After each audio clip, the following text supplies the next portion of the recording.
All right, we're live. Okay, welcome everybody to a very weird virtual version of our usual annual Bad Fanfic event.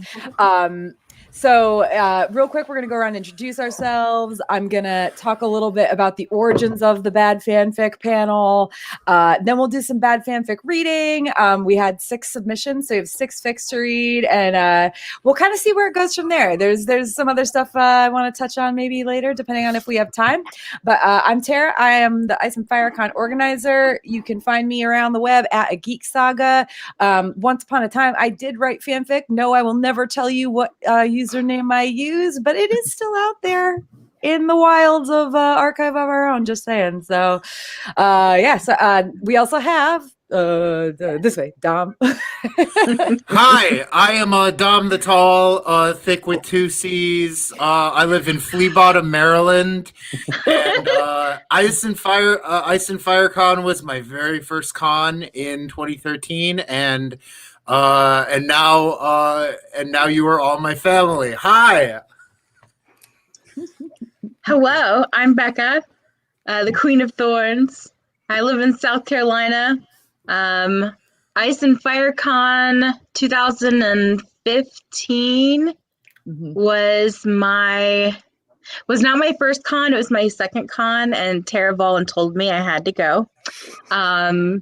And that was the furthest west I'd ever been, and I've been going since then. I think we've all been voluntold to do something by Tara. Yeah. The thing was that I had never seen Game of Thrones, and Tara was like, "You're going to this fucking con. You're gonna like it." And I'm like, "Okay." So I started watching it, but I was so drunk the first time I watched it, like a first episode. I wrote all these notes. Best way to watch it. Yeah, I wrote all these notes, and I still have the notes, and I need to find them so I can get them out and read them, because they were pretty fucked up. But yes, I too write fan fiction. I will never tell you what I write, Johnson. I will never tell you what I write. Yeah, Dom, wipe that look off your face. There's about to be, in like 10 seconds, there's about to be a cheer coming from downstairs. Oh, yeah? Yes. Are they watching? Oh, yeah. I'm casting it onto my TV right now. All right, so I guess we'll go with Megan and Mo next. We'll go. Hi, I'm Megan, aka Birdie D. You can find me on most social medias as Birdie D, followed by some form of costuming or cosplay, depending on what was taken at the time. I'm from Michigan, and I have never written fan fiction, but I am a voracious reader of that.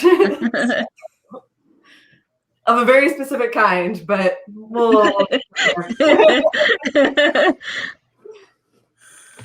Okay. I'm Mo. I think year 3 was my first Ice and Fire Con. Been going ever since. Started doing panels. Founded the Tall Council. Became part of the Clegging Bowl rat fights and the musical to an extent. As many of us, I think everyone's been in the musical. Oh yeah, we were all musical. Yeah. We're all theater nerds. Also read quite a bit. Haven't really delved into writing fan fiction, but I have an imagination. Flat out, just leave it at that. So I'll move on to our wonderful, talented friend. Also, 2017 was my first year, so I forgot that. All right, and last but absolutely not least, we have Scad. At least in some ways, perhaps I could take it. 2017 was my first Ice and Fire Con. Life hasn't been the same since. My favorite event every year. So excited to get back to it live next year, and excited to be here this year. I only fan fictioned once, and it was at my first Ice and Fire Con, the Whispering Wood, and I'm excited to do some reading tonight. Let's do it. I would mention I did do the fanfic panel at least once, but I usually run the bad fanfic panel. Yes. And let me tell y'all, like so everything that was submitted, I wrote it down. I wrote the AUs. I'm sorry for those of y'all who got sucky AUs. And There are no sucky AUs. so honestly, if you guys have any AU suggestions, please send them to like the Facebook page or comment on Facebook, because I really need new AUs and new characters. But usually whenever you come, we have everything in a plastic bag, and you choose 2 characters, you choose an AU, and you choose a location, and then you have like 30 minutes to write, and then we read them. It just started pouring rain at my house, so it's like super loud. But yes, and it's fun. It's super fun. I look forward to it every year. I'm really excited. We got some great people reading tonight. We had some great people submit. I assume we're all going into this blind, so we don't know what we're about to read. So I did. I see. I saw Viserys, and then I was like, oh, wait, okay. No, wait, blind. I did skim them, just in case. I to be honest, I very, very much trust our attendees. We've been doing bad fanfic. Gosh, I want to say 2015 was the first year we had the bad fanfic event. 2016, you said? No, 2015. I believe it happened at Ravenwood. I could be wrong though. It might have been. No, you're right. It was because KK ran it, and then I took up after. And I know that I personally once participated and wrote a bad fanfic. I have pictures of you reading your bad fan fiction in your Val cosplay. I don't remember at all what it was about. I believe Davos was a character, but I could be wrong. And I also didn't have time to finish it. So like when I read it out loud, it was very much like, oh, well, it just sort of ends there, guys. Sorry. Yeah. I feel like that's a pretty common theme. I think yeah. One of my favorite ones that was ever written, I don't remember who did this, but it was the Three-Eyed Raven, and there's one other character, and it was Mad Max Fury. It was like Mad Max universe, and the Three-Eyed Raven just like was lifted up by a bunch of ravens and like saved the day. It was very, very funny. I'm seeing in the chat several people mention a fanfic that was written by USCAD with Anne, Sweetie FT, right? Called The Whispering Wood. I don't think I experienced this. Can you tell us a little bit about it? Oh, if I can remember it. There was a lot of drinking going on that weekend too. No, I don't remember. I don't actually remember an AU of any kind. It was Rob and Jamie set in the aftermath of the Whispering Wood, in an alternate path forward, in which Jamie was strapped to a tree, and Rob was perhaps strapped in other ways. Oh my God. And it can be found actually if you find Sweet YFT's YouTube channel.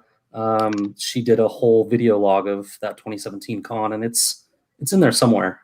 Ooh.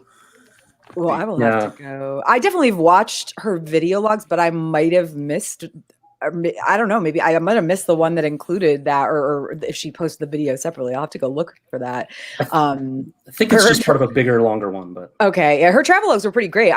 If not all of them, I certainly watched most of them. They were a lot of fun. It was, especially for me, it was fun seeing the convention through the eyes of like a new attendee who kind of like didn't know what they were getting themselves into. And yeah, the AU thing, that might have been a thing that we added on in more recent years. It is. Yeah. Because like we do try to keep things fresh. Yeah, so I also feel like what we call this the bad fanfic panel. Originally, it was called the not a fanfic panel, I think, because or not a fanfic event, because we wanted to play on words. We also know that Martin does not quite approve of fan fiction, so but it just I think that first year that we did it, there was like the idea that like people might actually like write not bad fanfic, but everything just kind of got more and more like ridiculous. Hunger Games. Sorry, I'm reading through. Mal the Raven refrain says that they wrote the Three-Eyed Raven of it was the Three-Eyed Raven of Viserys Targaryen for the Mad Max. Yeah. Okay. But so yeah, on that note, like I said, we do have some fanfics to read, so we can dive into those, and then we definitely have other things we can discuss after the fact. But I want to make sure we get our fanfics. Oh, good! I'm off the hook. Okay. Not. Oh no, not yet. No. No. Look, if you didn't want this to come back and bite you in the ass, you should not have said it out loud. Oh no, I'm about what? Let's read these and I'll make peace with my decisions.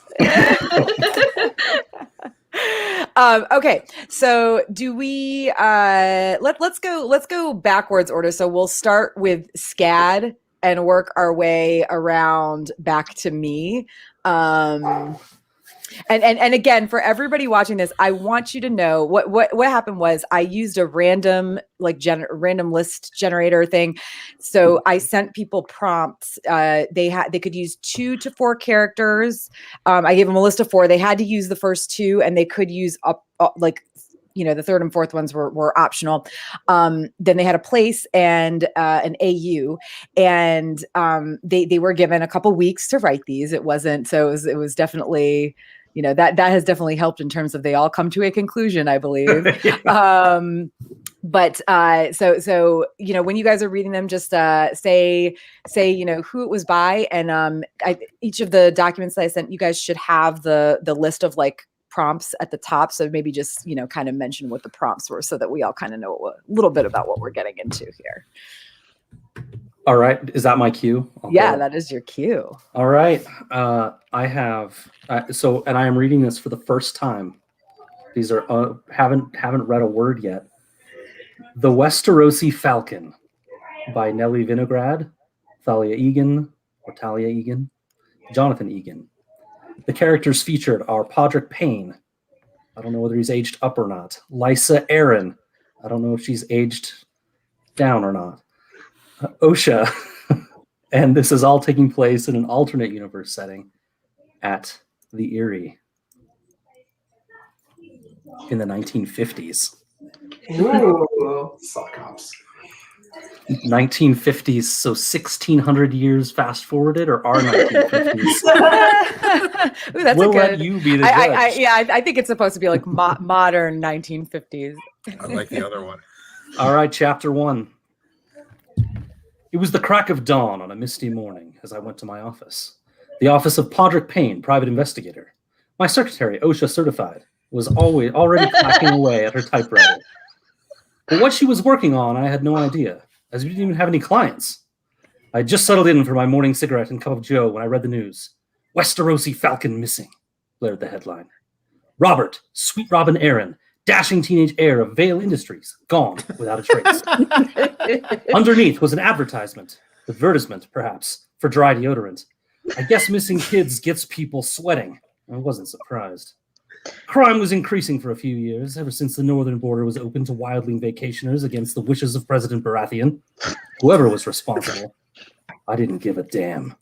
Increased crime meant increased clients, and I sure as salt needed the cash. Just as I turned the page to read more, in burst a dark-haired, wild-eyed woman, dressed to the nines. Or more like the threes. Real shabby mess of a dame, really. What once had been a stylish gown was faded and at least 2 sizes too small. On it, a tarnished brooch of some bird, a tattered fox boa around her neck, and a hat that would not have passed mustard in a flea-bottom brothel. "He's gone!" she screamed through sobs. "Who?" I responded flatly, wishing I was anywhere but with this hysterical woman. Although better this than on my cousin's block. The woman looked anxiously at my newspaper and lit the cigarette hanging from her lips. "How can you not know?" she puffed. I shrugged. See, people were always expecting me to deduce what they were talking about. Well, that's the job of a real detective, not a PI. Don't know who I am, she screamed, looking like a bug-eyed monster from a Saturday matinee. I'm Lysa, and my son is missing. I need help finding him. Suddenly it all clicked. The headline, the falcon brooch, the woman. This was Lysa Aaron, and she was looking for her missing son. Are you sure you're in the right place? I scoffed.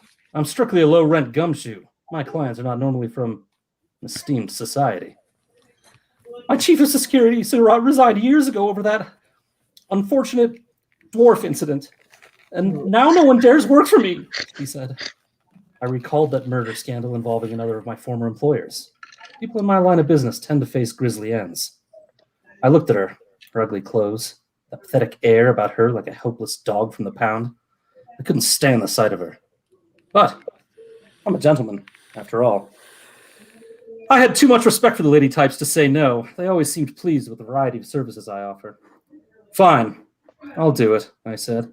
25 stags a day plus expenses. Thank the seven, she sighed.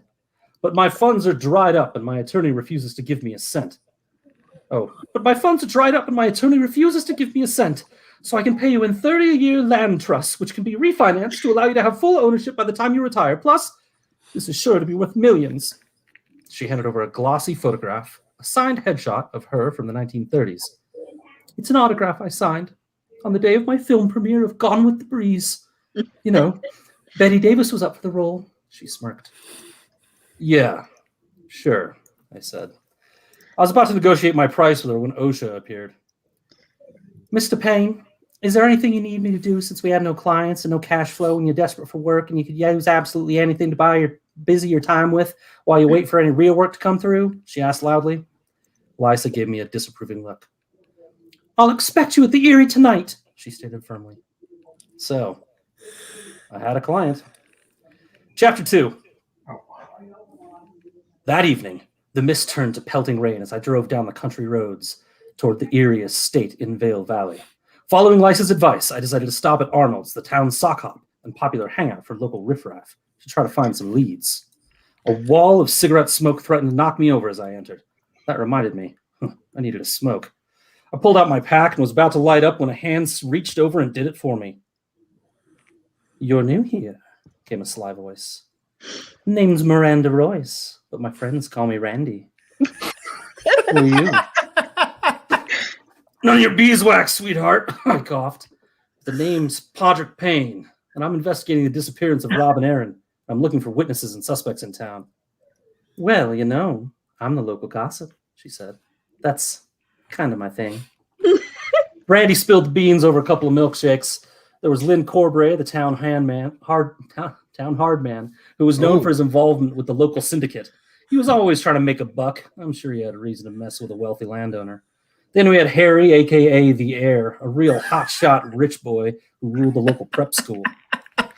Rumor had it he was set to inherit all the Aaron's estates once Robin was out of the picture. Need I say more?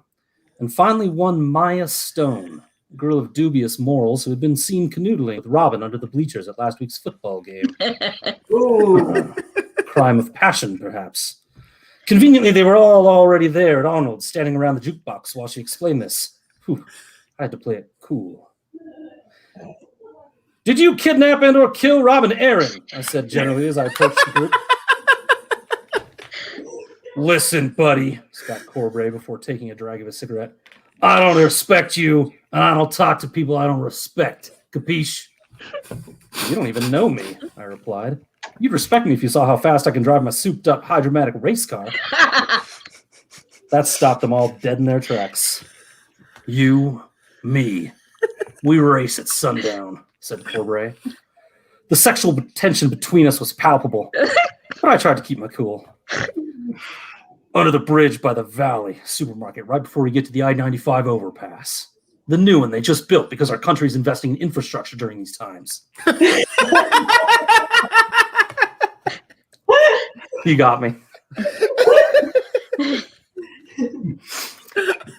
And then you'll respect me enough to give me some answers, I confirmed. Corbray laughed. If you beat me, no one has ever beat me. Chapter 3. Word must get around quick in these small mountain towns because everyone from the valley was lined up along the roadway. Arnold took bets from the crowd. 50 golden stacks to the newcomer! I heard Harry scream. Meanwhile, my competition, Corbray, was under the hood of his Ferrari, Lady Forlorn, making some adjustments. Maya Stone arrived in skin-tight leather, riding a custom mule, taking position in the middle of the road. The race is to the 95 interchange, just past the gates of the Erie. When I drop my blade, the race begins, she announced as she reapplied her ruby lipstick. The knife dropped, our engines roared, and Lady Forlorn jumped ahead instantly. It was dawning on me that I had no chance in my shabby jalopy when I heard bang! I looked over to see Harry pointing his gun at Corbray's tires. Lady Forlorn swerved to the left as I moved ahead. Victory was mine, but clearly tainted. I'm not complaining, though. A win is a win. I hopped out of my car in time to see Corbray heading straight for Harry with murder in his eyes, chains in hand.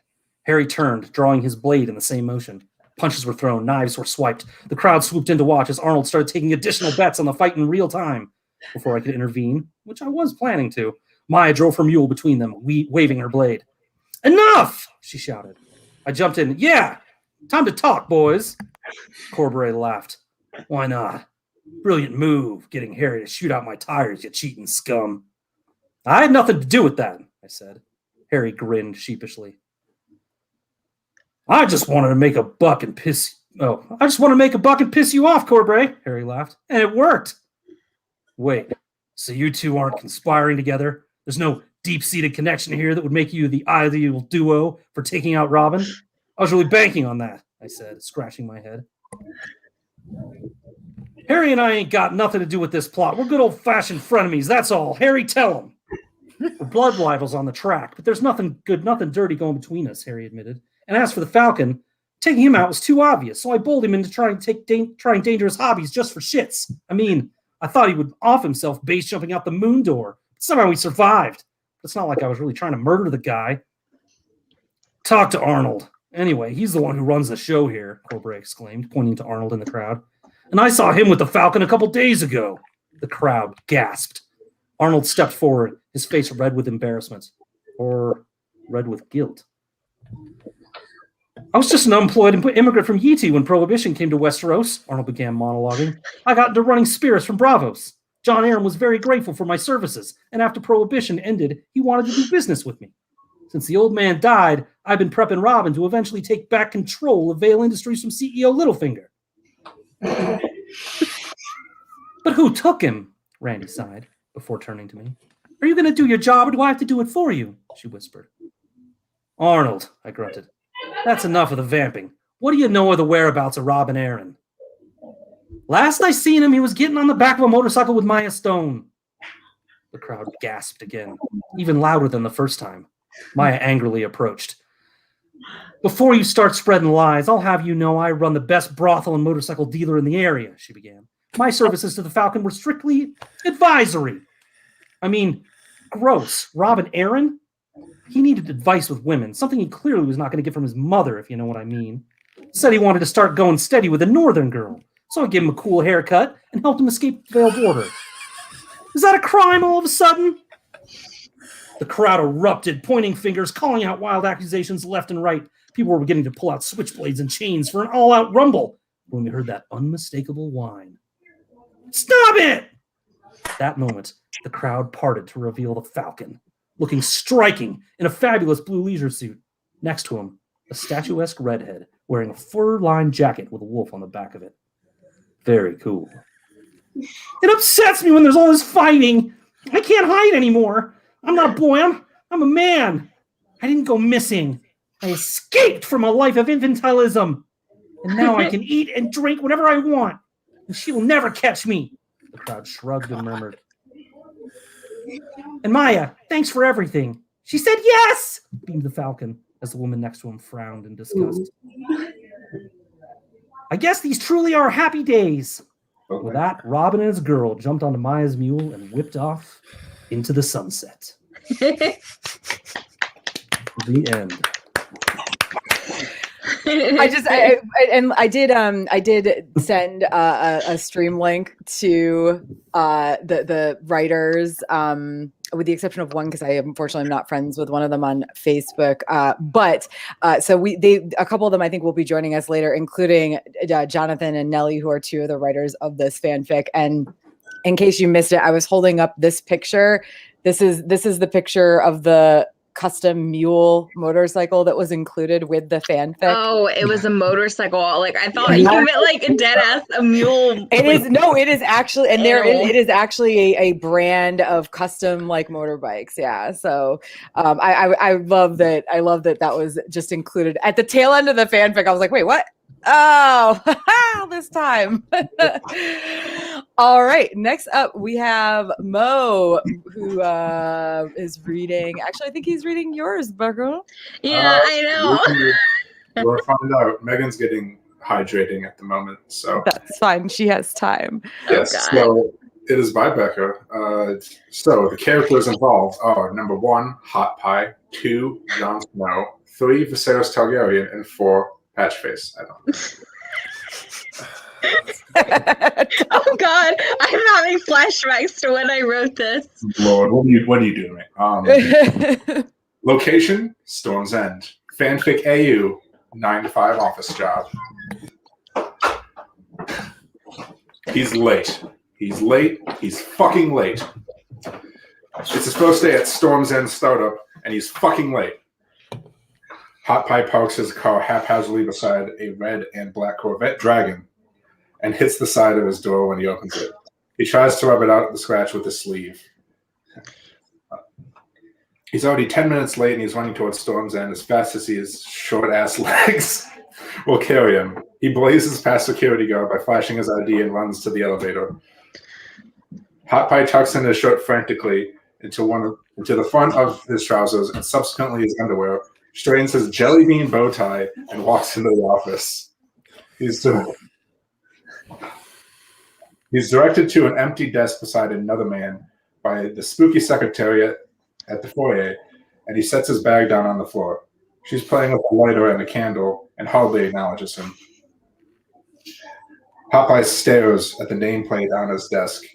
He hasn't been called Horatio Pastry in a decade. Echo.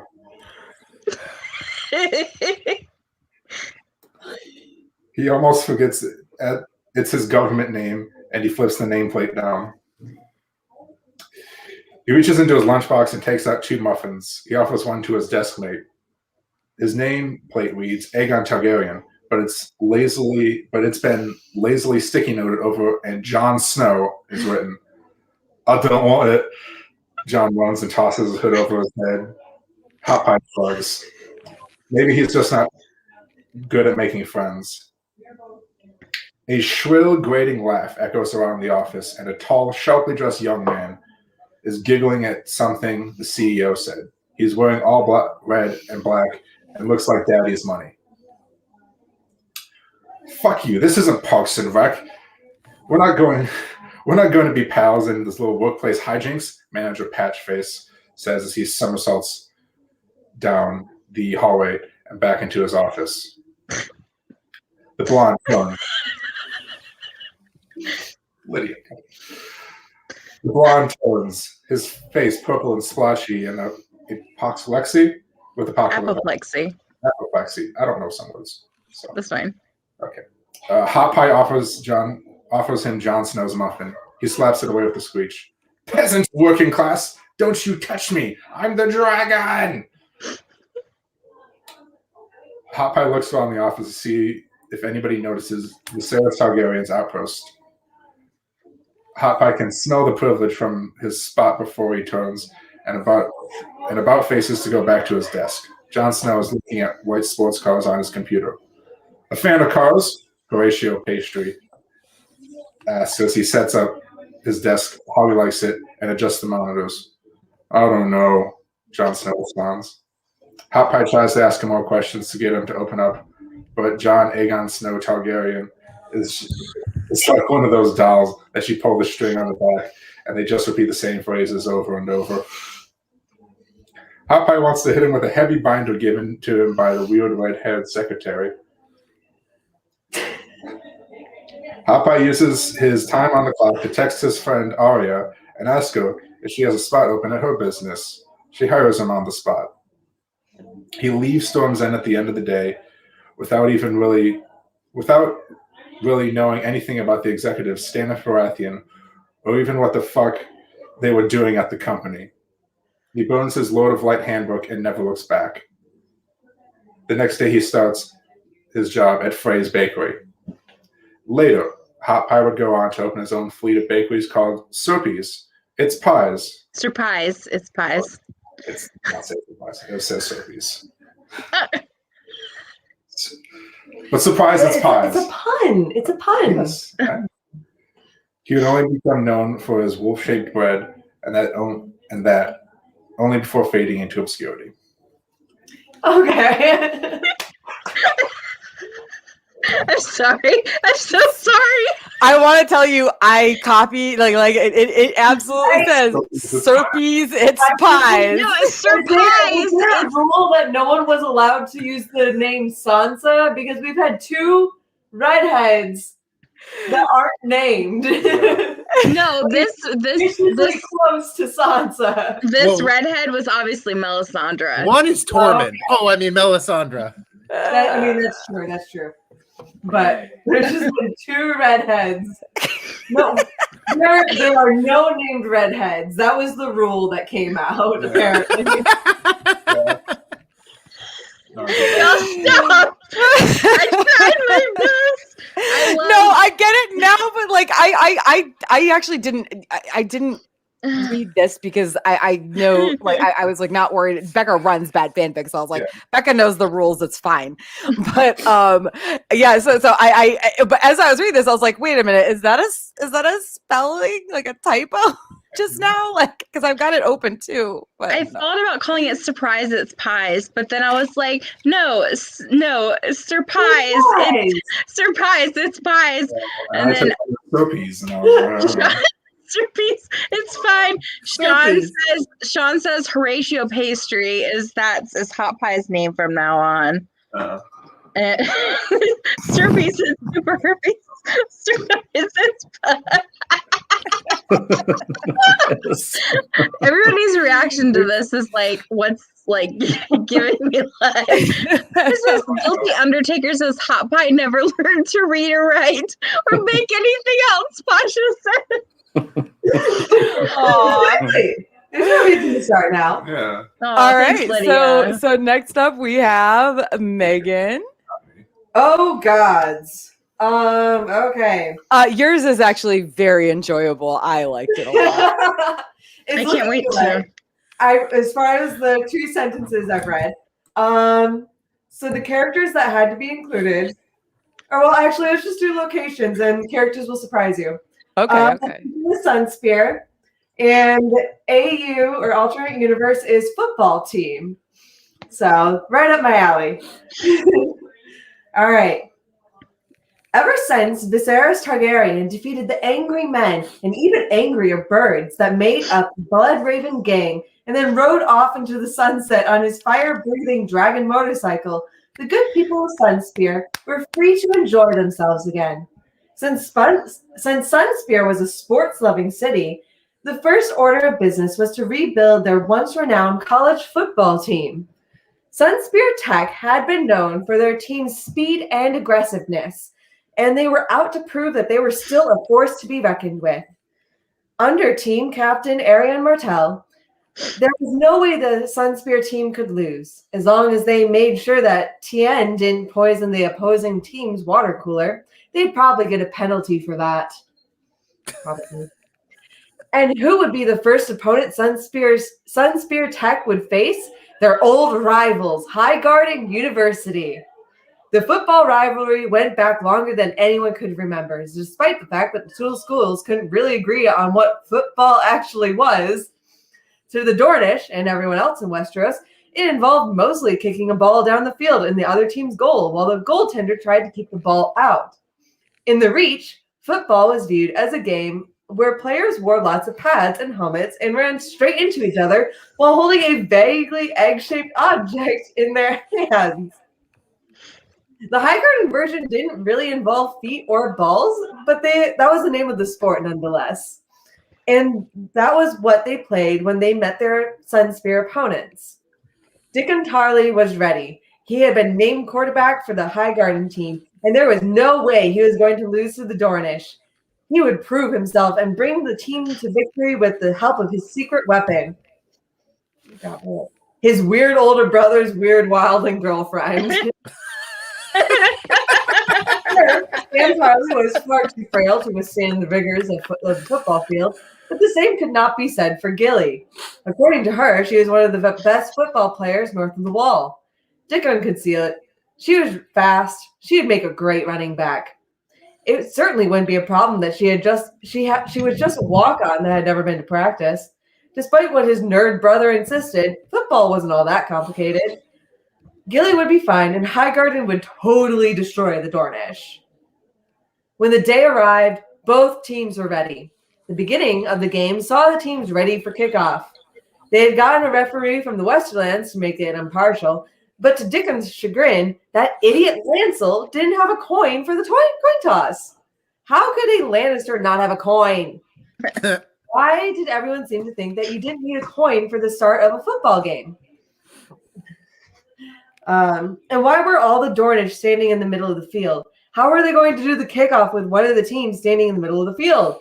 Whatever. The Dornish were now running at them, and Highgarden players had to think fast. Dickon saw Horace, or maybe Hober, Redwyn, grab the ball and start running down the field towards the Sunspear end of the zone, or end zone. He was interrupted by the shrill sound of a whistle. "That's a penalty," announced Lancel. I don't know why I gave him that voice. "We've been through this before, Highgarden. You're not allowed to touch the ball with your hands."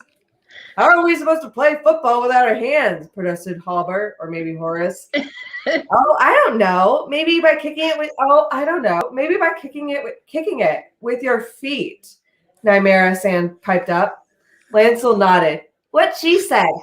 Now we're going to start the game again. Sunspear has the ball." Lancel put the ball back on the ground, and Sorella Sand began running it towards the Highgarden end zone. It didn't look good. Sorella was so fast that she was dodging all of the reach players and was sure to score a touchdown. Until Highgarden's secret weapon, Gilly, moved in front of the Sand Snake. Doing some fancy footwork that Dickon didn't really understand, Gilly managed to get the ball away from Sorella and started running it towards the other end of the field. When she reached the Sunspear goal, Gilly expertly shot the ball past keeper Obara Sand and scored the first touchdown for Highgarden. Except only 1 point showed up on the scoreboard. "Time out!" Dickon yelled. "What the crap, Lancel? We got a touchdown. That should be 6 points. And then we're going to do a 1 point conversion." "Dickon, we've been through this," Lancel sighed. "When you make a goal in football, your team gets 1 point. Nobody knows what you're talking about when you say touchdown or 1 point conversion. Now let's get back to the game." Nymeria Sand now had the ball. As they neared the Highgarden end zone, which Dickon just now noticed had some weird net, Halber/Horace executed a beautiful tackle, which immediately elicited a loud whistle from Lancel. "What now?" Dickon shouted in exasperation. "That's perfectly legal." "Football's not a contact sport, Dickon. I'm going to have to give him a red card and eject him from the game." "What? No! That's at most a 5-yard penalty." "Once again, Dickon, nobody has any idea what in the 7 hells you're talking about." Agreed. I've been pretty confused from the minute you asked me to join your team," Gilly interjected.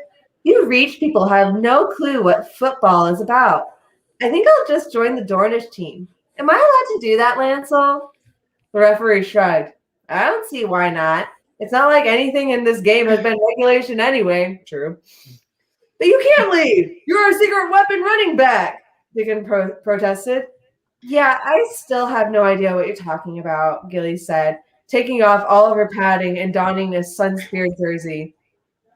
The rest of the game didn't go well for Highgarden. On top of constantly getting penalties for touching the ball with their hands, tackling opponents, and just generally acting weird, they kept getting scored against because they didn't have a goalkeeper. Sunspear just kept getting goal after goal. Many of those goals were scored by Gilly, who really was their great secret weapon. The final score was unheard of in football, 52-2. Highgarden had managed to score one goal when one of their players punted the ball all the way across the field, and somehow managed to get past Obara.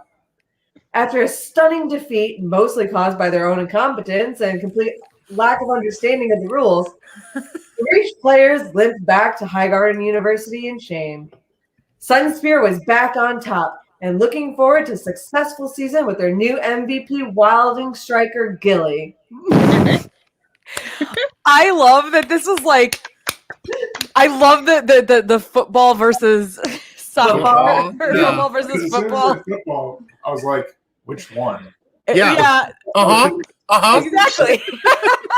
Like, as soon as I heard Sunspear Tech, I'm like, Tech doesn't seem like they'd have a football team. But then, I don't. They seem like they wouldn't be good at football. From every Tech school I have heard of, they're not great. Hey, Virginia Tech. Okay. Exception that proves a rule. Only because it's near Mountain Lake. Only if you bring it up because it's near Mountain Lake. When you think tech school, what you don't often think like contact sports. I think nerds that it's 10-1 men to women at the university. So all right. Next up is Becca. Horatio Pastry. I just saw that. Yeah, Horatio Pastry. I changed my name. My name is now Horatio Pastry. We no longer call him Hot Pie. His name is Horatio Pastry. His name was almost Helen Pastry after his grandma, but I decided Horatio is funny. Yeah, it's funnier for sure. And also, I just want to say, like, this is the fic that Becca is reading is one of our, I'm pretty sure, every time participants in Bad Fanfic, Pasha, and listen, like, I'm gonna give like this little disclaimer, and maybe I should have done this at the beginning, that like the views expressed in these fanfics are those of the fanfic writers as individuals and don't necessarily represent the fanfic reader or this or the people on this panel as a whole. Oh, no. All of that said, as I give this disclaimer, I'm like 99.9999999% certain that everybody in this thing and everybody watching it is going to find it hilarious for the right reason. So, good. good. No pressure or right. anything. Yeah, no pressure. All right, so I'm gonna kind of do what Megan did. I'm not gonna tell you the characters, and the location is River Run. And the AU is the U.S. presidency. Oh, no. Oh, no. A meeting in River Run. I believe you have some explaining to do, Lord Peter, said Tywin Lannister. I believe you are correct, my Lord Hand, nodded Littlefinger. In case you didn't notice, I was rather busy in King's Landing, said Tywin. I was about to send a Lannister army to River Run, commanded by my son Jaime. I was also presiding over a trial of my other son, who is accused of both kinslaying and kingslaying. Was he found guilty? asked Littlefinger, trying very hard to hide his interest. Well, it was a trial by combat. His champion lost, so Tyrion was sentenced to death. Really? asked Littlefinger. His tone betrayed both eagerness and sorrow.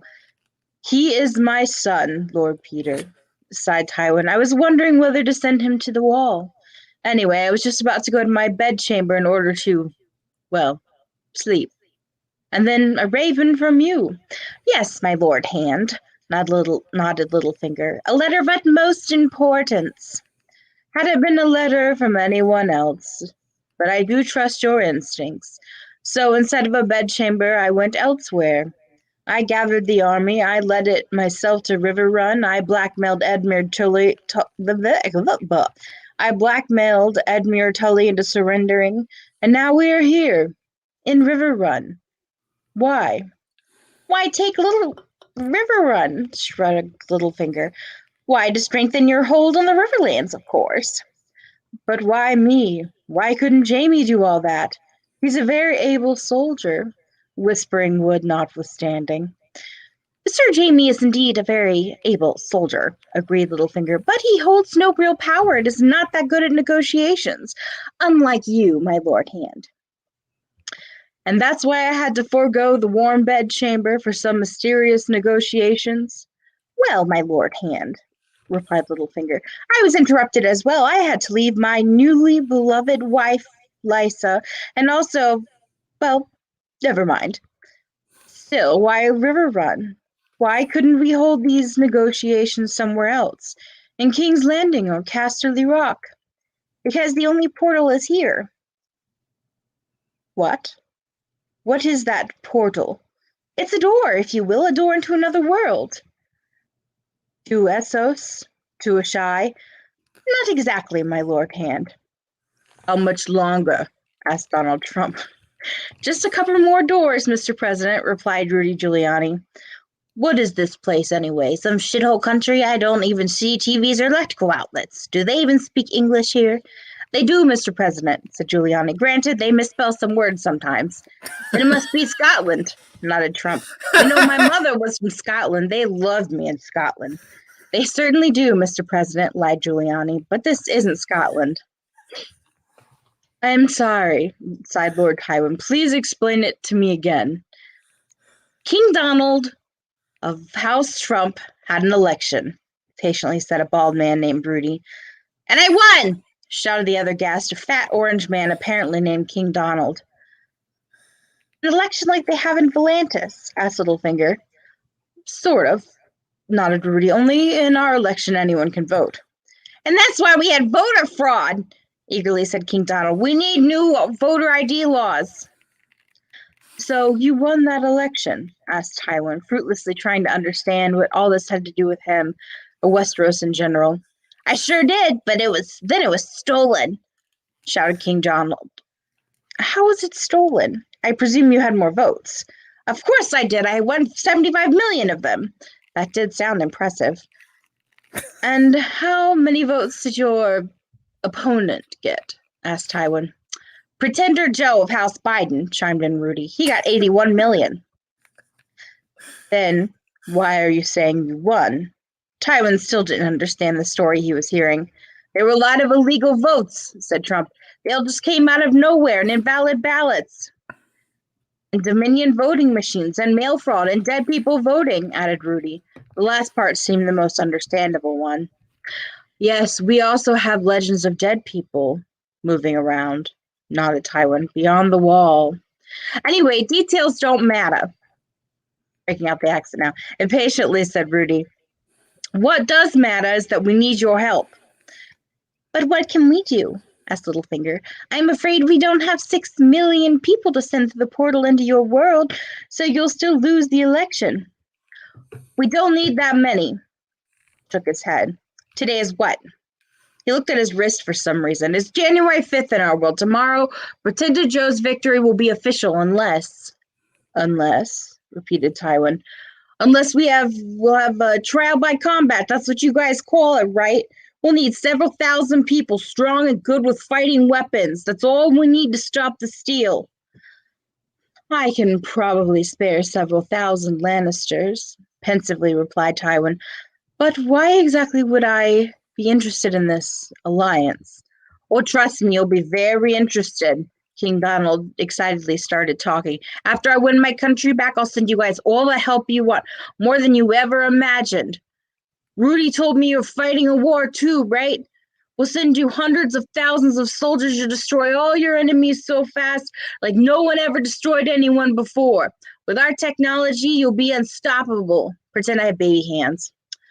We might not be as technologically advanced as you, but our world isn't easy to conquer, noted Littlefinger. We have dragons. Well, we do not, but apparently Daenerys Targaryen does.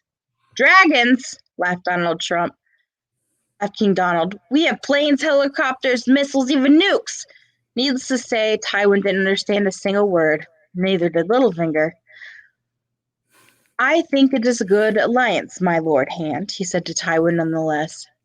First we help them, then they help us. Kind of like the 9 penny kings, Tywin finished. Littlefinger's thought. I suppose you remember what happened to them. They were nobodies to begin with, objected Littlefinger. We are already controlling almost all of Westeros, and King Donald is already king of his country. All we need to do is win one measly battle in, what's the place? Washington, replied Rudy. The District of Columbia. Our King's Landing, so to speak. It is very tempting, agreed Tywin. Perhaps this is a good idea. Dolores Umbridge. Rudy looked stunned. How did we open a portal to the Harry Potter world, too? You didn't. And everyone finally noticed someone else who just entered the room. Tyrion? Tywin's jaw went wide open. My lord, former hand? Littlefinger stayed calm. Who's that dude? Asked King Donald. No, I am not Tyrion, calmly replied Tywin's presumed son. My name is Peter Dinklage. I am an FBI agent. I have been stationed in this world for decades. Good, said King Donald. If you're an FBI agent, you work for me, all right? I'm still your president, so I order to... You can't order me to do anything. Peter Dinklage shook his head. I don't work for you. I work for my country, a country that is about to have a new president. But how did you... Tywin still didn't understand what was going on or what FBI was. After you sentenced me to death, father, sarcastically says Dinklage, my good brother Jaime freed me. And then Agent Varys brought me here. We are leaving. I forgive you, Tyrion, said Tywin using a more familiar name. You can go, and so can Varys. We have more important business to attend to. No, you don't, shook his head. Dinklage. Agent Varys is about to blow the portal up. In a minute or so, I'll leave this room and go through.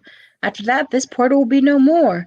But that's insane, shouted Rudy. Agent Dinklage, you're betraying your country. Well, both your countries. Think of all the possibilities.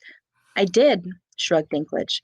We can't have more foreign interference in our elections. It was bad enough in 2016 when Russia... Witch hunt, shouted King Donald. Fake news.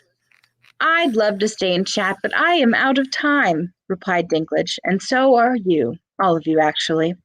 In the next moment, Agent Dinklage left the room. Everyone else was too stunned to even move. Several moments later, a door was slammed somewhere not too far. In a couple more moments, an explosion rocked River Run. King Donald was the first one to speak. What the hell do I do now? The end. I was really waiting for actually Dolores Umbridge to show up when I read this. And then I was like, but I'm Peter Dinklage. I'm Peter Dinklage. I'm with the FBI. And it's like, okay, now this is better. I wish that was season 8. Perfect. I'm so sorry for my voice. That fanfic still made more sense than season 8. Well, maybe not more. Lydia says Tyrannon. Tyrannon is brilliant. Yeah. Oh man. No. White Walkers have stolen the Westerosi election. Yes. I'm reading these different quotes that people. Poshy mad. Oh. Becca Donald's my new Donald. I appreciate you, Scad. I cannot do the orange man's voice. Oh, but the way you scrunched up your face, the same. It was perfect. I loved it. It was a great performance. All right. So America. Next up, we have Dom, who I believe has one of the. This is, I guess, technically a more risque fanfic. Oh, of course. Of course. Save it for Dom. Of course. No, I'm happy. I assigned these. I absolutely did this on purpose. I can pretend like I didn't. All right. Saturday's Sarah, or Saturday's Joy, Sunday sorrow, I guess. Yeah, that's been every night for me. So all right, what are we am I doing the thing where I don't say who's in it and just start reading? Up to you. It's up to you. I think I'm gonna do that. All right. This is entitled "The Kingmaker" by Kevin.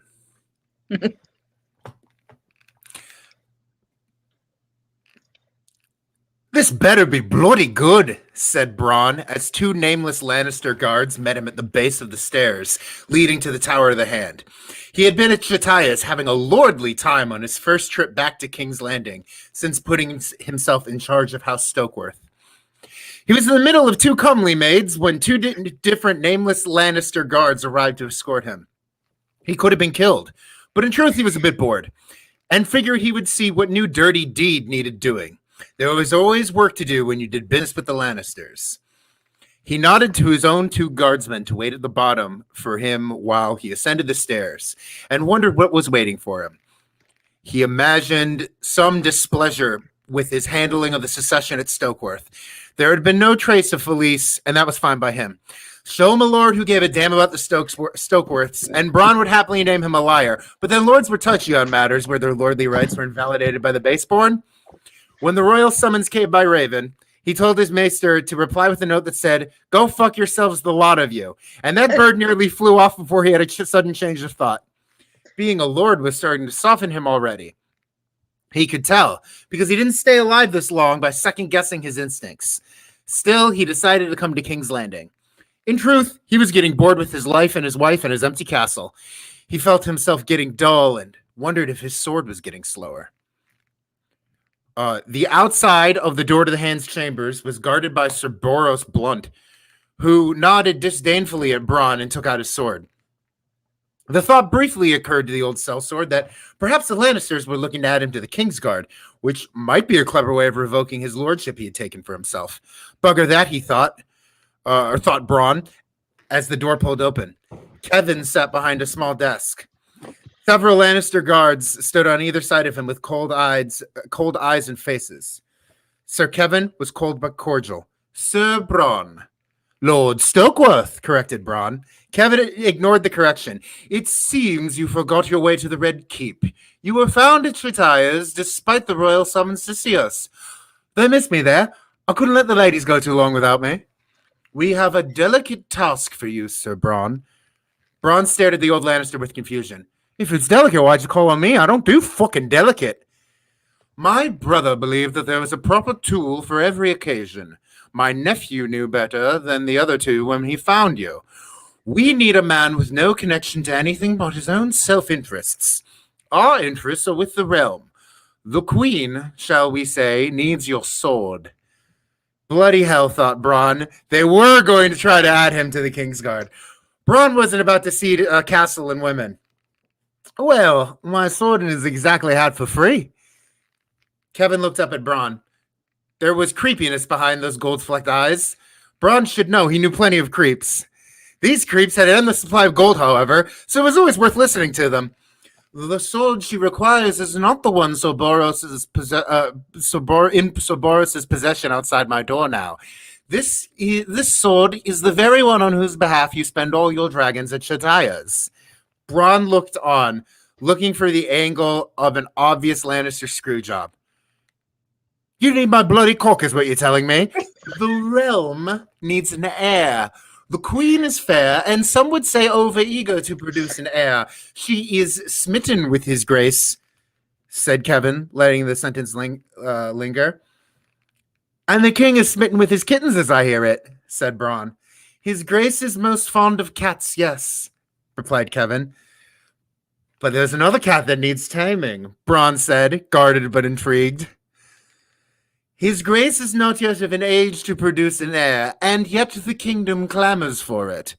I doubt anyone is clamoring but you, said Bronn, taking a peach from the hand's table, tossing it up and watching it fall into his hand. The people clamor for bread and ale, same as they always have. The kingdom isn't the people, it's us.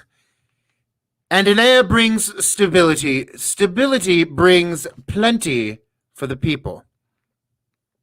Plenty for you, aye. But you're gonna have to wait a bit.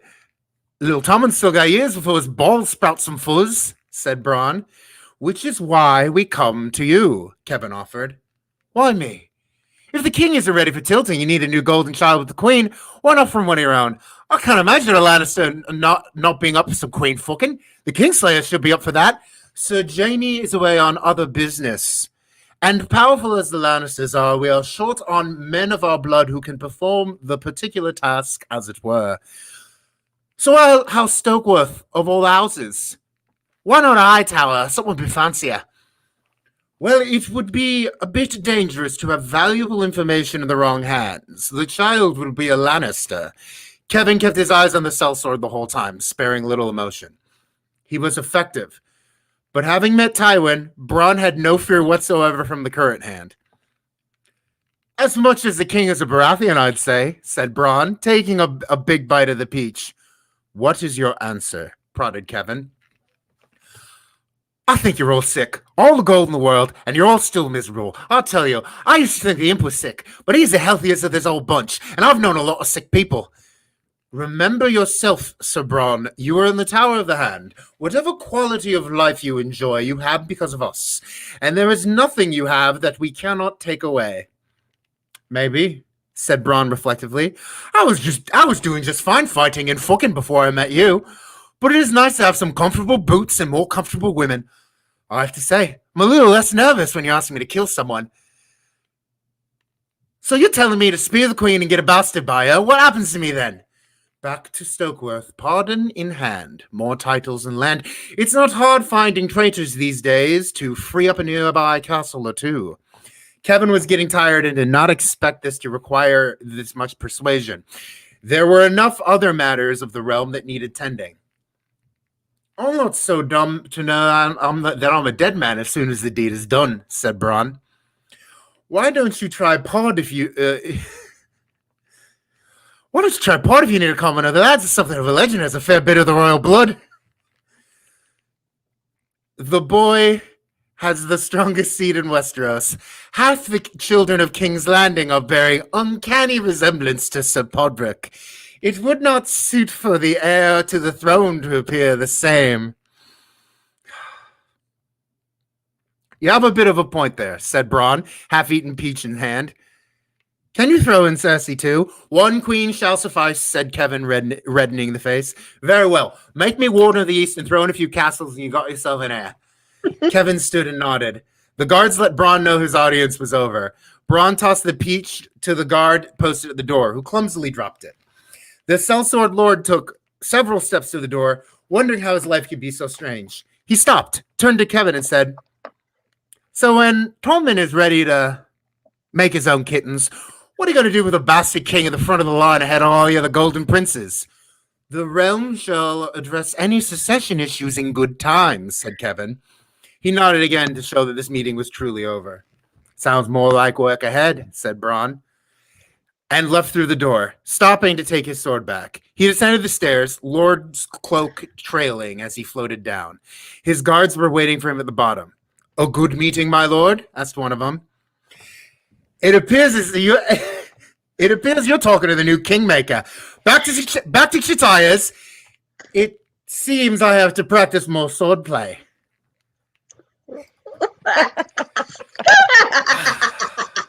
I can't believe Tara made you read that with your. I can believe Tara made me read that.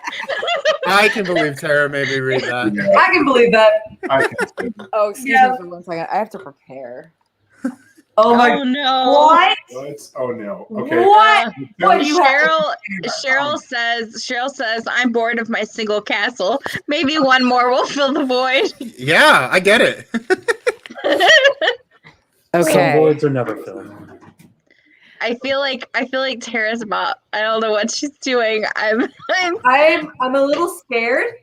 It's I'm not really that suspicious. crazy. It's not I feel really like that You crazy. say that, and yes. I feel like this is gonna be another the Dom's the butt of the joke again. And I'm looking Oh no! I'm yes, but also no. To be honest. Oh wait, no, Hooray, but also oh no. she has to read a fan fiction. I do. Yes, exactly. So I am reading a fanfic by John H. Oh, I'm no. gonna go with what you guys have been doing and not say who's gonna be in it. I will say the location is Karth. And there was an AU, but apparently I forgot to put that AU in this document, so it doesn't matter. I'm going to read this fiction now. Oh no. It's called The Princess and the King, or The Blues and the Greens. The Sea Swift out of King's Landing had arrived in Carth after months at sea. A Carthian pleasure galley was maneuvering alongside. King Tommen could barely see over the gunwale. The knight tugged at his white cloak and complained, "Gods, it's hotter than a Mirish swamp out here." "Sir Boros, what is Quarth like?" asked the boy king. The King's Guard replied, "There is no war in Carth." There is no war in Bossingsay. There is no war in Carth, nor winds of winter. That is why your lady mother sent you here, for your grace's safety. The people are called milkmen. Your cats should like that. There's the big cat now. What were his name? Beats? Boots, corrected Tommen. And Lady Whiskers and Sir Pounce. As you say, your grace, replied the knight. The crew of the Sea Swift extended a gangplank to the Carthian galley. Sir Boros carried the boy king across in a most unregal fashion. He was attended only by his 3 cats. They were met by 4 tall Carthian in hooded cloaks and lacquered wooden masks. One stepped forward and spoke in a high feminine voice. "I am Quaith of the Shadow, and envoy of Zaro Zoandaxos of the 13 of Carth, the greatest city that ever was or ever will be," said the masked woman. There was a silence, and Tommen elbowed Sir Boros. Sir Boros spoke up. "Oh, this is Tommen." Tommen looked to his King's Guard and waited. The king continued, "He's king of Westeros." Tommen said, "A pleasure to meet you, my lady." Quaith narrowed her eyes and corrected, "Your grace." "What?" fumbled Sir Boros. Quaith recovered. "Your grace, be welcome within the walls of Carth and at our table. I extend to you our hospitality and our protection in the light of the 7. Servants brought trays of bread, salt, and wine. The king and knight ate the ceremonial offering. Sir Boros drank heavily of a cup of wine. "I hope your journey was a pleasant one, your grace," asked Quaith. Tommen beamed. "I saw a whale as big as a ship. Then a storm took the ship for a whole day. Sir Boros was greensick the whole time." "Sailors tell tales of iron-borne ships in the east," said Quaith. "Oh, I kind of forgot about the Iron Fleet." "We saw them in the Step Zone, so we sailed further away. There are also Volantine ships with elephants on their sails. Mummy loves elephants. Are there elephants in Quarth?" "Carth," corrected Quaith. Carth corrected Quaith. Oh my god. "Only on the outer wall of Carth. It has beasts of many kinds. The middle wall has carvings of great battles, while the inner wall," Sir Boros interjected, "where is this King Duck Sauce?" "He is no king. There is great power in king's blood. Zaro has no love of ships, despite his love of masts," replied Quaith. So Boros was about to speak, and then he froze. His expression changed to terror. He dropped his breeches and ran to the gunwale. The knight unleashed a torrent of liquid shit into the jade gates. He recovered and took another cup of wine. It was a hellish cycle. The more he drank, the more he shat. "Privy," muttered Sir Boros. A masked servant led him away. Quaith led Tommen to pillowed benches and said, "Better that we can talk alone. And who are your 3 squires?" Quaith motioned to the cats. Tommen beamed and said, "Boots, Lady Whiskers, and Sir Pounce." Lady Whiskers jumped into Quaith's lap. "She likes you," cried Tommen. She said, "This one is a bad pussy, I think." "I sing the songs of dragonkind. Back in Ashai, I was known as the masked singer, but this is a cat of a different coat. My brother Joffrey didn't like cats. He could be cruel. I understand. I had complicated love for my brothers." Tommen asked, "My lady, how did you know I was coming?" She replied, "I gazed into the sea with one eye and the stars with the other. The Carthian call the star constellation the 3 stags. The small folk call them starbucks." The Starbucks chased the tail of the red comet. Quaith stood, shook off her cloak, and removed her mask. She shook out her long silvery hair. She wore an ivory dress and a necklace of alternating emeralds and sapphires to match her eyes. "We only take off our masks for those who are worthy, your grace," she explained. "Pity it will be the last face you look upon." Tommen stood. Quaith's 3 attendants removed their masks, revealing 3 bald men who smiled with blue-stained teeth. They withdrew crossbows and each fired a bolt into the boy king's chest. Quaith stood over the boy king. "Mother," croaked the dying king, I'm not your mother. I'm Shira Seastar, daughter of Aegon, the fourth of his name. The dragon must have 3 heads, and Westeros will be reborn in black fire. The 3 cats surrounded the dying king. Each drank deeply from his 3 wounds. Shira sang high in an inhuman voice. Shadows swirled about the 3 cats. They writhed, screamed, and pulsated in unnatural shapes. Their cat fur slewed off, revealing bright scales. Ears became horns. Paws stretched into wings. The air came alive with the music of dragons. The end. Bro! What? No! Oh my god! That The was blues and the Okay. greens. But to be fair, this does give me George R. Martin vibes, a la like Sandkegs, his like sci-fi short stories. Like, Let, Damn. It was you said John wrote that? John H. John and Hagee. John Hagee, yeah, and Okay, John, I want to say this to you in the best way possible. That read like if you taught a neural network to write fanfic. In the best way possible. That's what it sounded like. Oh my god, you kind of Wow. You know, the funny thing is, like, I literally, as I was sitting here listening to you guys, like, read your fanfics, I'm staring at this cat mouse that has been sitting on my desk since Thursday night, and I'm like, oh, I have to put this on for this fanfic, don't I? So that was actually not planned. It was not planned, even though I did know There we go. what this one was about. I Okay. love the whole Quaith is Is Shira Seastar? Shira's Yeah. Seastar. I wanted to Fucking keep calling her confirmed. Kate. you know, I It's haven't not read close, that it's theory Kate. yet, but I could get behind it. I think I've heard that one, yeah. It's out there. When I was doing my cosplay for Shira, I was reading a lot about her, and that was one of the theories I came across. Everyone is Quaith at some point, yeah. So I'm gonna go ahead and add Jonathan. I had invited the authors to join the stream. So only Jonathan and Nelly had decided to join us so far. But so just to talk a little bit about your fanfic, which was the first one that was read. So sorry you guys have kind of been waiting for a while, but this was a classic, a 1950s classic, if you will. Yeah, and I love noir. I loved it. Back when the country was investing in infrastructure, I hear. Yes, it broke me. It broke me. So we originally just met on Zoom and chatted about what we had, and I sort of laid out I wanted to do a noir, and Nelly then mentioned, "Oh, we should also bring in Greece." And then once she did Greece, I tried to bring in Happy Days also, and I don't know if that quite worked as well. But so I took a shot at the first chapter and basically laid out the outline and in my really bad prose wrote it out, and then passed it to Nelly, who made it into beautiful prose and enhanced it greatly. And then Nelly took the shot at the second chapter. And then we sort of reversed the trend, and I just, and in that case, I didn't really change much of her prose at all. I just made some very minor corrections and suggestions. And then I took the third chapter again, and then Nelly enhanced it. So that's pretty much how we did it. And Yeah. Nelly, We knew we wanted a race and a rumble, but other than that, it all just kind of came together in the writing process. I loved it. That was good. It was great. Mhm. Thank Ooh, you. is there any way that we can get Pasha on? I think so. We can get him on once Tara comes back. 'Cause Yeah, when Tara's back. she's in charge of doing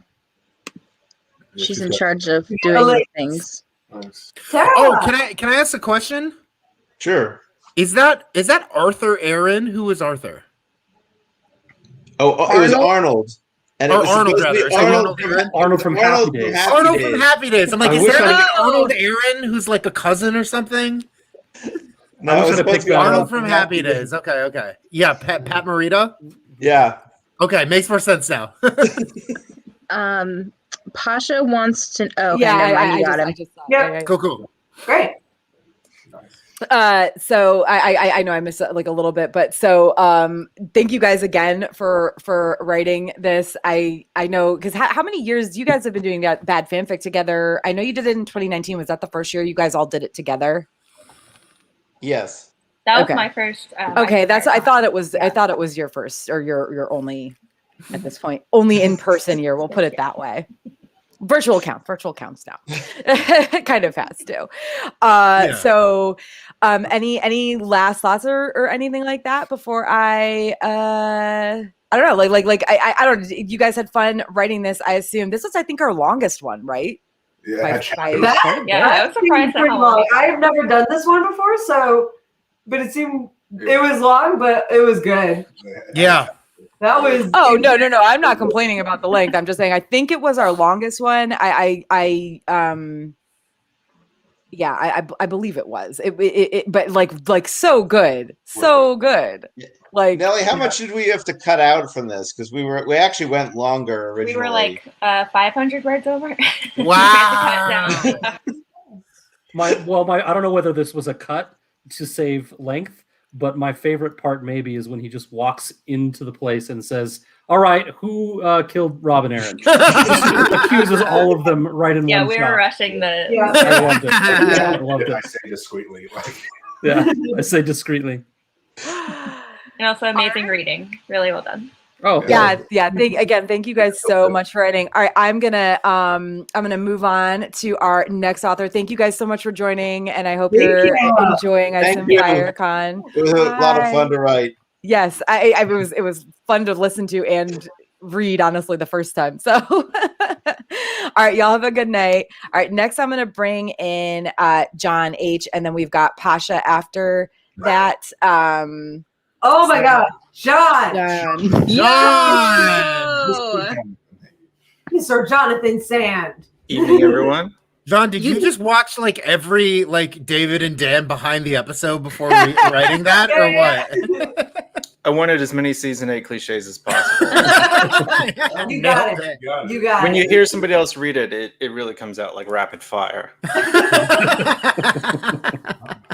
Yeah. I was like, am I doing this too fast? Like, I also, though, I do have to say, like, I want to reiterate the fact that I was not this mask was sitting here and I was like, oh yeah, like obviously I'm putting this on. This is a last minute decision. So I appreciate the devotion. It was a lot of fun. Yeah. And now you're cosplaying Beats, the cat. Beats and Sir Hiroshi. It'd be a more fitting name for Dragon Cat. You can find it on DeviantArt. Don't worry about it. I mean, my cat Stitch, who is no longer with me, but I called him. He was like my toothless. He was my dragon cat. So you know, this fic spoke to me on a personal level. Yes. So this is my first, along with it just being hilarious. Spoke something. This is my first fanfic with AU. Honestly, I didn't know what that means. It was time travel, and I didn't pay attention to the directions. So I had Ygritte, AU design There's Ares, always one. Shayur, Seastar, and Tommen. So I guess Shayur is semi-alive, so I could make something with Tommen and her. Yeah. I think it counts. Yeah, it works. I think so. That works. I think so too. Well, so you know, just generally, I don't know. Like, so have you participated in the Bad Fanfic event at Ice and Fire Con, or was this a first time thing? Yeah, I did it for the first time in 2018. Wrote with Victoria. Yeah, it was a lot of fun. I'd never done it before. Oh, that's fun. Like unfortunately, I don't really ever have time to attend Bad Fanfic. Like I think the last year was either 2016 or 2017 when I wrote one out of the blue. But so I've never. I know that Pasha always participates, but I've never really kind of like gotten a good feel of who like takes part in the activity. But I know like it's got its own like little rabid following, which I love. So I hope that we'll see some of you guys back at that fanfic event next year for sure. All right. Well, any last author's notes before we grab our next author in? No, I don't write fanfic. I have a lot of fun on the writing prompts subreddit. But yeah, I think I'll definitely try it again in the future. Please do. That was absolutely transcendent. That was a roller coaster of emotions, and I loved it every second. Yeah. The last paragraph. the last paragraph is what really hooked me. Like I said, I skimmed these for the most part. But when I read the last paragraph of this, I was like, I'm gonna be selfish and I'm reading this one. Yeah, and also, the last paragraph when the title came together, I was like, oh, we're doing this. Tara, I'm impressed you got the Avatar reference, is because there's no war in Ba Sing Se, and Karth is the three-walled city. So I appreciate it. Yes, Nice. of course, yeah. It does help that I did just rewatch like all the Avatar things, like when they came out on Netflix. So, all right. Well, thank you so much for joining us for a few minutes, John. And I'm going to pull in Pasha next. Bye. All right, Pasha. There we go. Pasha. Okay. Hey everyone. Okay. So I've been doing fanfic since the beginning, 2000. Yeah. And this is like my favorite part of the con, much as I love everything else. It's my favorite part. And normally I have this anxiety, what if this time I won't be able to write anything? But this time I had time. There you go. The prompts, okay. How do you put Tywin and Littlefinger into river? And I had to make Tywin do what Jaime actually did, There you go. That's fine. And explain it with the portal. But when I saw a U.S. presidency, I was like, okay. Something I just cannot. Yeah. I cannot live alone because I'm really political and I love political humor. So, I mean, I adored that. That was so. I mean, I had to actually ask Terry whether it's and then ask Becca whether it's permissible to be political, and they said yes. So I'm like, okay. And I mean, I know not everyone will like it, but You know what? my political. It was great. That was great. I think you're preaching to the right audience, Pasha. Yeah. That one. And Becca, really thank you for you did a great job. Thank you. Thank you. I was just imagining the credits of your fanfic, and I can't wait to the slide where it says Peter Dinklage as himself. Well, yeah, that was just an idea. I was basically the writing process itself didn't take long, as always. So when I wasn't exactly sure what to do when they agreed for the alliance, and then for some reason I remembered that from Harry Potter. And, yeah, I saw that and I was like, oh boy. And then I remembered that Peter Dinklage is probably the only American actor, and if he's an American, then maybe he can participate in American politics. So Yeah. decided to throw him in for a good measure. It's like him and Momoa, right? The two Americans. Oh yeah, Momoa is an American, Yeah. but he was dead by then, so yeah. Sure. He died early. Yeah, but and Agent Varys, that was just a throw-in. Yeah. It's actually somebody in the chat said they want to know more about Agent Varys. Yeah, Varys is a very mysterious figure. He's already a foreigner. He's from Essex, so he might as well be from Part 2. Well, I mean, that's the thing though. Out of all these characters, that was a perfect name drop, because Varys would absolutely be. I know he is master of whisperers. Remember? Yeah, he's everywhere. He would be awesome he would be awesome agent. Oh yeah. He's like the anti-Giuliani. Well, yeah, I mean, but when Giuliani showed up. Yeah, at first I thought of Steve Bannon, but then no, it should be Giuliani. I should have taken out my mascara and wiped it down my face. Also,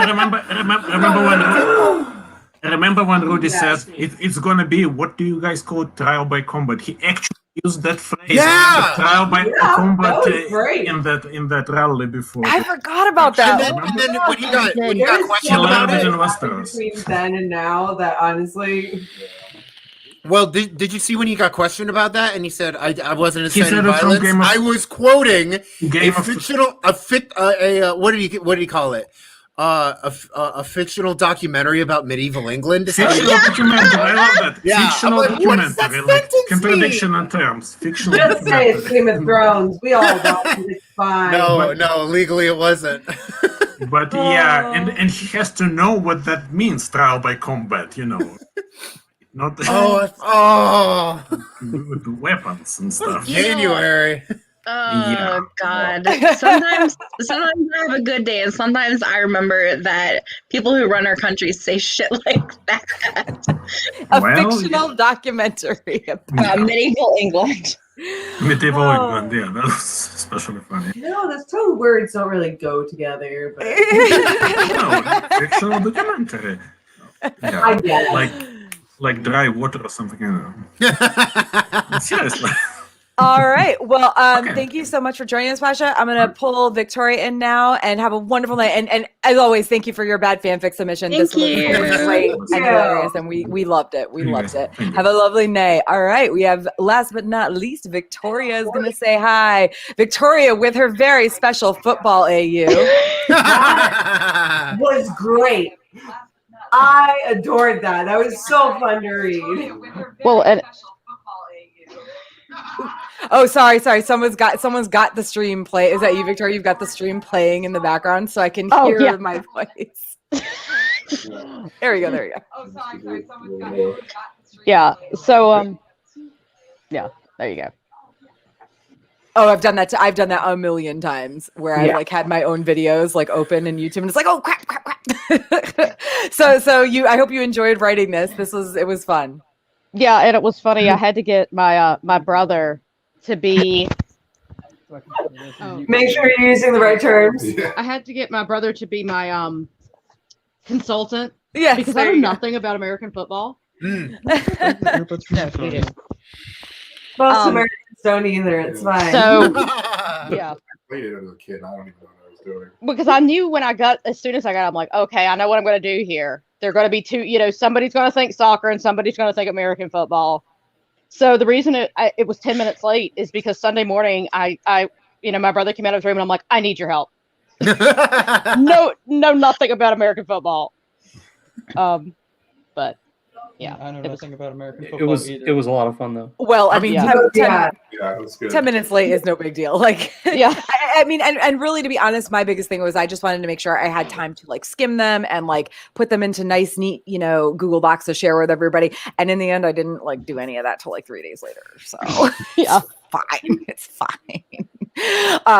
But yeah, so well, I think it was John. Was it you? Are you the Victoria that John wrote a fanfic with in 2018? Okay. So okay. I was gonna say I think we've only had one Victoria at the convention. Yeah.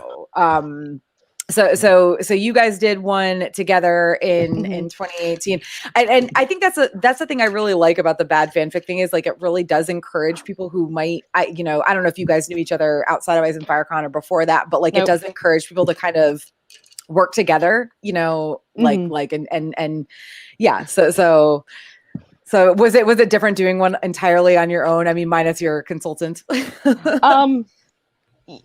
Yeah, kind of. Because at least when you have, 2 or 3 people, you just bounce off each other. Right. Yeah. And stuff that you wouldn't even consider, like, oh yeah, that's no idea is a bad idea. So yeah, right. No bad ideas. Exactly. I do think one of the things I said when Megan was reading your fanfic was I do think this has just inspired me to need to bring back sports themed ASOS cosplay. Yeah. It's been a few years. Ready to go. Let's go. I'm gonna do the Olena and wear one of the Boston team's jerseys and just walk around with a Dunkin' Donuts cup next year because of that horrible accent that I gave her. Yes. I like that even virtual Ice and FireCon is somehow inspiring cosplays for next year.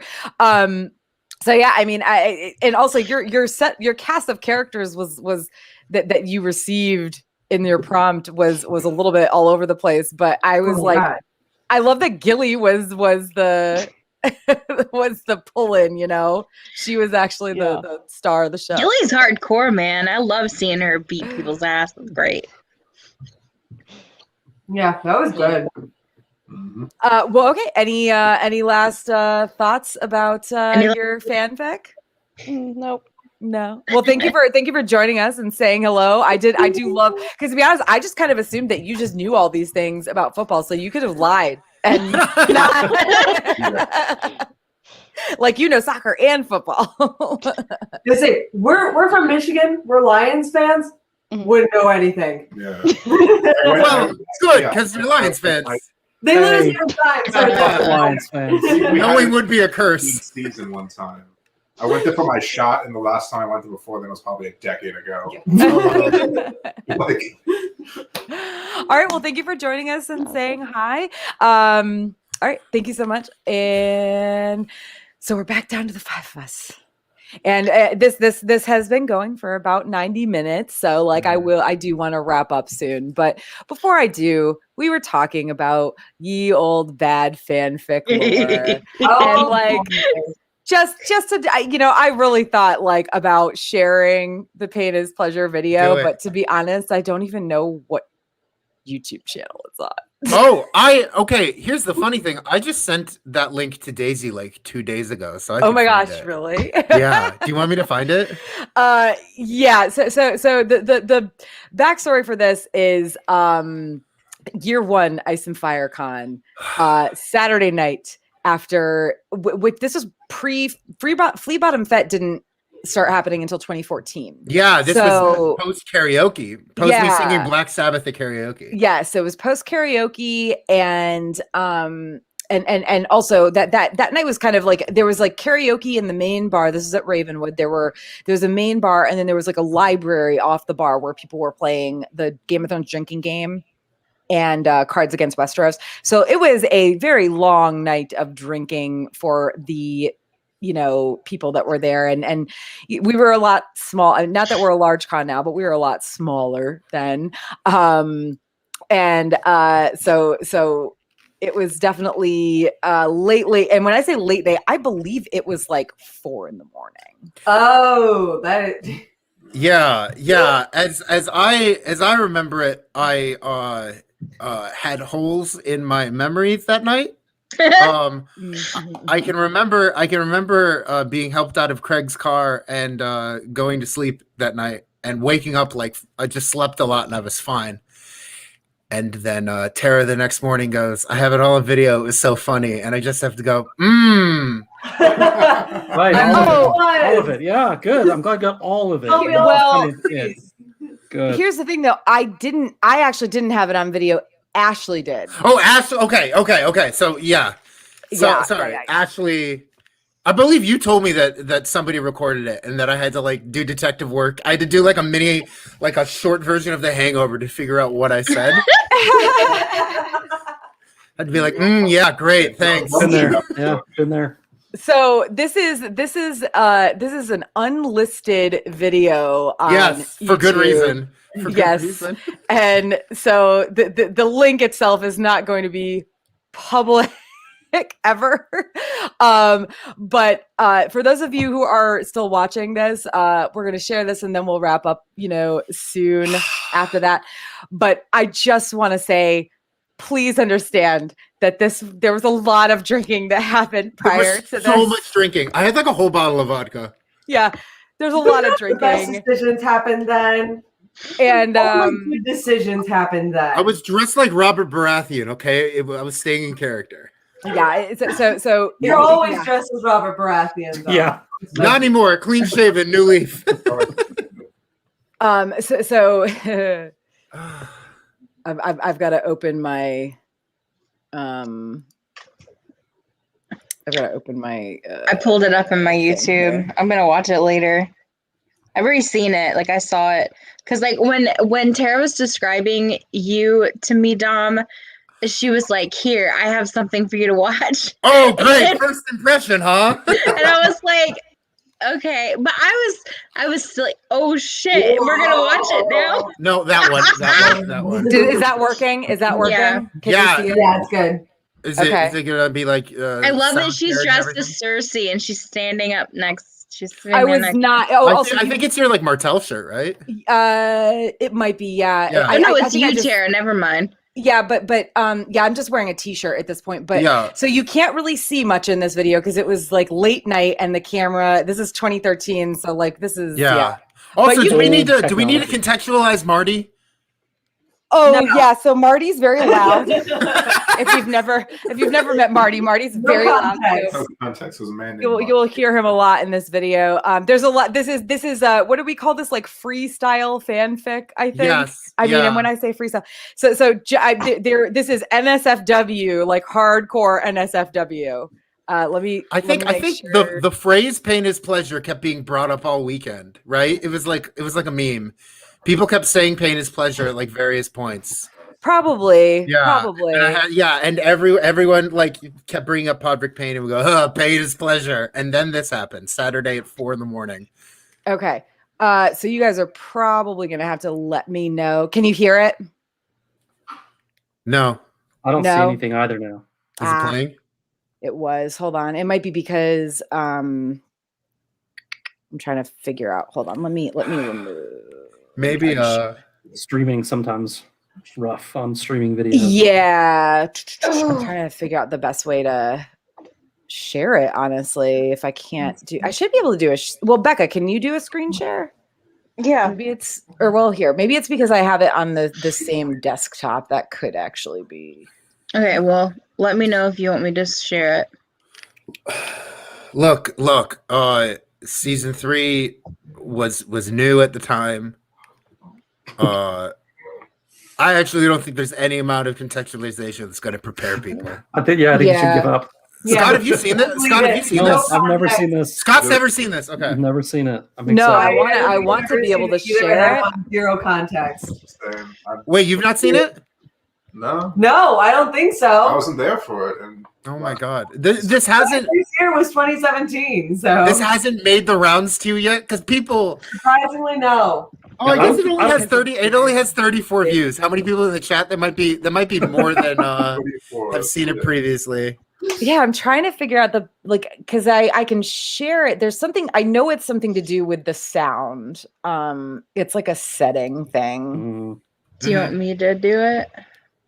Oh, use Chrome. That's why I'm not on Chrome. Okay, well, I am.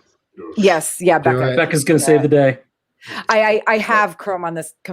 No, I actually don't know if I even have Chrome on this computer. Becca, save the day. I am. I'm coming in. Just like the musical, Becca saves the day. Yeah.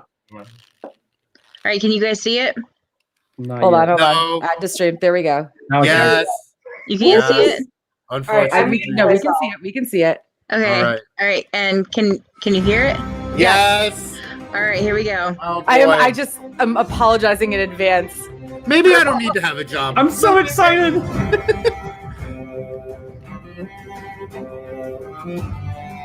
It has like a long intro because I was playing around with it. It starts at like Ramin Djawadi, very good. So it's like a sword on fire with a chevron on top. Yeah, and with a chevron, and it's a log. Symbol is anything sticking out. Also, it's smoking like a cigar.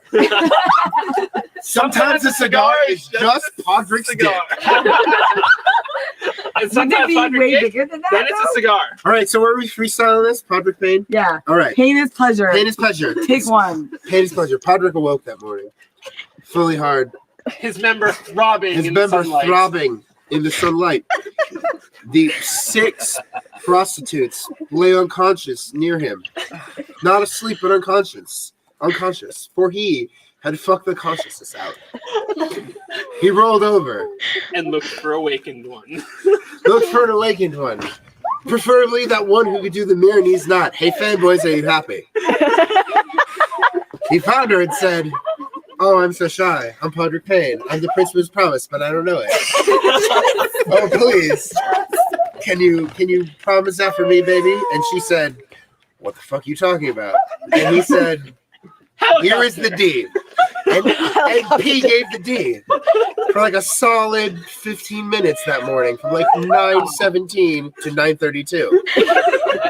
And then the others spoke up and they're like, "Oh, Podrick, please impale me with your shaft. The way you killed, what was that motherfucker's name? Marin Trent. No, that's not Marin Trent. Marin Trent. Min Moore. Please give me more. Like you gave Mandon Moore. And he gave them all the Podrick Payne. Podrick brought the pain. And the whips and chains. The whips and chains of the pain. That's how he rolled. That is a part of pain. and for pain is pleasure. So Parker gave them a pain of their small clothes. And they went back to Littlefinger. They said, "Twat beard, please." What did you say? I can't hear you. I have an ear infection. They said, "Twat beard. Anytime Parker Payne was to lay the pain upon us, he shall never pay." We are actually going to start a group checking account. And just, if Patrick Payne comes in, draw from that. You can have a name on there just because we trust you enough.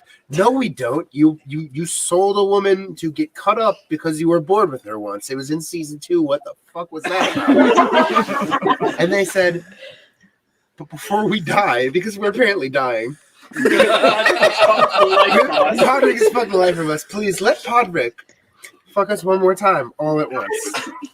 And there was Podrick, clothed in crimson, like a Thermite. like a Crimson silk and latex. like clothed in crimson, like a crimson thing, like a fiery Adonis. like fiery Adonis.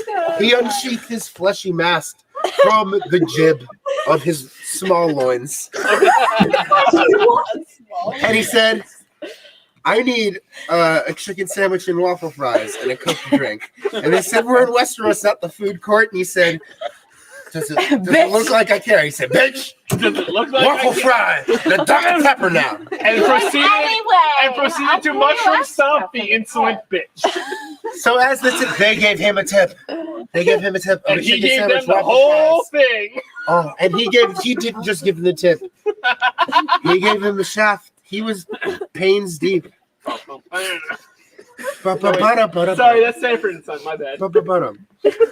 Even Red Fox from House Sanford was watching, and he said Podrick is the greatest coxman in the history of the Seven Kingdoms.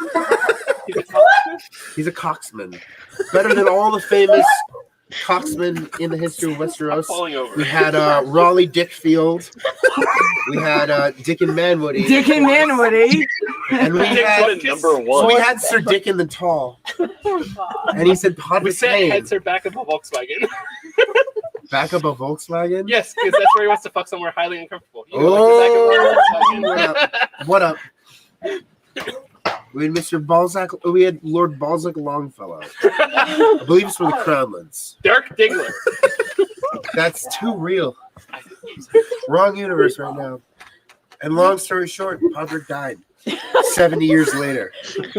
I told you I was making a long story short. With a But not chick's making a mouth large- on his cock. Yes, and his yes, he hand was on 80 years someone's old in dick. his own bed with a girl's mouth around his cock. Of course. Shagga's ghost laughed that day. The end. Much to eat. The goats had much feasting to do.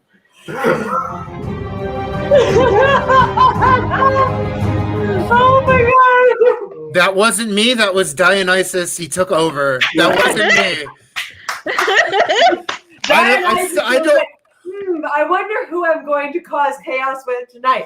Oh, he's good. I don't recognize that person. I don't know who that was, and I don't know what that was, but I'm proud that it happened. He is fully blackout drunk. Let's just inhabit his body for a minute or so and just.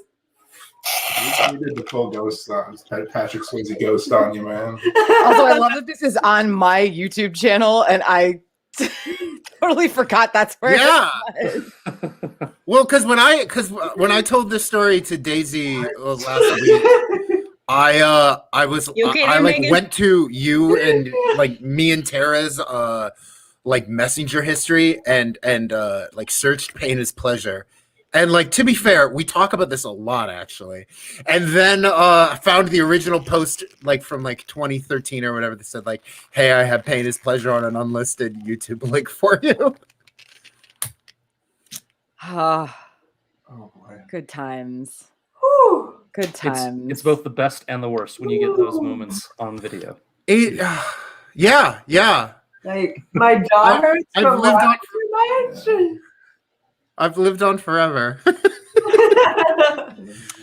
And on that note, all right, thank you guys so much for joining. This was a lot of fun. I I really, really enjoyed this. I think this was a really cool, This was- different this event. was great. I might have to volunteer myself for this panel next year. Well, someone at one point was yeah. like, I thought this was supposed to be bad fanfic, and I realized it's not really bad so much as it's ridiculous. Sure. But I also probably But bad won't change the fanfic name. sounds so much better. Yeah. Yeah, get to ask in the seats. All right. Well, thank you guys so much for joining. We'll probably do like a little bit of a Zoom thing tonight. If anybody is interested, you can find the link I'll put it in the Facebook group in probably about 15 minutes or so. And also in the Discord as well. But yeah, thank you guys for joining. And don't forget tomorrow, actually Dom is back. Well, Yeah. first at 10 a.m., our chat with David J. Peterson, which is like almost a year old, but still like relevant. If he talks a lot about his creation of the languages, like we did it with our patrons and everything. So it's a really cool like Q&A. So that has been hidden for like almost a year now. So that's actually going public at 10 a.m. tomorrow. And then Dom, Lydia, and Dot Daisy are doing a Feast and Festivals of Ice and Fire panel, like that's very folklore centric at noon Eastern. And then at 2 is our last one, which is Stonks in Westeros and beyond. So, all right, one last drink for the road, you guys. Cheers. Thank you guys.